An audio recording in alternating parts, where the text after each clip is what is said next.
Hello guys, നിങ്ങൾ പടച്ചോനെ കണ്ടിട്ടുണ്ടോ? ഞാൻ കണ്ടിട്ടുണ്ട് പലപ്പോഴായിട്ട്. ആപത്ത് ഘട്ടങ്ങളിൽ എന്നെ സഹായിക്കുന്നതും എന്നെ രക്ഷിക്കുന്നവരൊക്കെ ഞാൻ പടച്ചോനെ തുല്യമായിട്ട് ഞാൻ കാണുന്നത്. പടച്ചോന്റെ രൂപത്തിലൊക്കെ വന്ന് പ്രത്യക്ഷപ്പെടാറുണ്ട്. അപ്പോൾ അതുകൊണ്ടുണ്ടെങ്കിൽ എൻ്റെ ഏറ്റവും വലിയ ഇതെന്ന് പറഞ്ഞിട്ടുണ്ടെങ്കിൽ എൻ്റെ വാപ്പാണ്. എൻ്റെ വാപ്പാൻ്റെ ഉമ്മ. എൻ്റെ വാപ്പ ഒരു സാധാ കൂലിപ്പണിക്കാരനാണ്. എൻ്റെ വാപ്പ അവിടെ ചെയ്യുന്ന തൊഴിൽ എവിടെ എന്ത് പറയാൻ എനിക്കൊരു മടിയില്ല. കാരണം വെച്ചിട്ടുണ്ടെങ്കിൽ ഞാൻ ചെയ്യുന്നതും കൂലിന്, വേറെ ആര് ചെയ്യുന്നതും കൂലിക്കാണ് ചെയ്തുകൊണ്ടിരിക്കുന്നത്.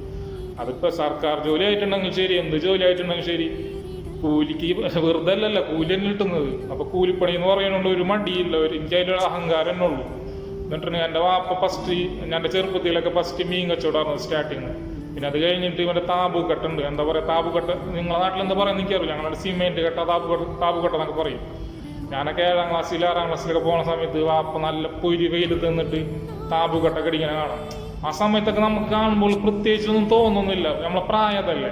പിന്നെ അത് കഴിഞ്ഞിട്ട് നമ്മൾ ഈ പ്രവാസ ലോകത്തേക്കൊക്കെ വരുമ്പോൾ നമുക്ക് മനസ്സിലാവും വാപ്പാടെ ഉമ്മാടൊക്കെ. എൻ്റെ ഉമ്മ അതേട്ടാ, എൻ്റെ ഉമ്മ ഫസ്റ്റ് കുറേ കുറിയായിട്ടുണ്ടെങ്കിൽ കുറേ ചിട്ടിയൊക്കെ ഉണ്ടല്ലോ, അതൊക്കെ കുറേ പോയിട്ട് കുറേ നടന്ന് കുറേ കഷ്ടപ്പെട്ടിട്ടൊക്കെ ഉണ്ട്. എൻ്റെ ഉമ്മ മാത്രമായിരിക്കില്ല, എൻ്റെ ഈ വീഡിയോ കാണുന്ന മച്ചന്മാരെ ആരായിട്ടും. അപ്പം നമ്മൾ ലൈഫിലൊക്കെ എന്തൊക്കെ പ്രശ്നം വന്നിട്ടുണ്ടെങ്കിലും മാതാപിതാക്കൾ എന്തെങ്കിലുമൊക്കെ പറയും. നമ്മൾ എന്ത് പറഞ്ഞിട്ടുണ്ടെങ്കിൽ നമ്മൾ ഒരു ചവിട്ടി കൂടെ കേട്ട് ഈ ചവിട്ടിക്ക് നമ്മൾ വിടാം. കാരണം എന്നല്ല, ഓപ്പോസിറ്റ് നിൽക്കുന്നത് നമ്മളെ ഉമ്മയും വാപ്പണം. ആ ഒരു വിചാരം ഉണ്ടായിട്ടുണ്ടെങ്കിൽ തന്നെ ലൈഫിൽ നമ്മ വെച്ചടി ഉയരും.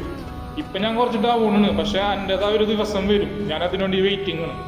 നമ്മ ചത്ത് ജീവിക്കുന്നേക്കാളും കാര്യമില്ല എൻ്റെ പൊന്നമച്ചാന്മാരെ, നാളത്തെ ഒരു ജീവിതം നമുക്ക് ഉണ്ടെന്ന ഒരു പ്രതീക്ഷയിലാണ് ജീവിക്കുന്നത്. അപ്പം ഇന്നത്തെ വീഡിയോ ഇത്രയൊക്കെ ഉള്ളൂ. ഞാൻ സപ്പോർട്ട് ചെയ്യാൻ പറയുന്നൊന്നുമില്ല. എൻ്റെ വീഡിയോ കണ്ടിട്ട് സപ്പോർട്ട് ചെയ്യാൻ തോന്നുന്നുണ്ടെങ്കിൽ മാത്രം സപ്പോർട്ട് ചെയ്താൽ മതി. പിന്നെ കമൻ്റൊക്കെ ചെയ്യും. അപ്പം നിങ്ങളെ വിലപ്പെട്ട കമൻ്റൊക്കെ ഞാൻ പ്രതീക്ഷിക്കുന്നു. അപ്പം ഇത്രയൊക്കെ ഉള്ളൂ. Okay, bye, Tata.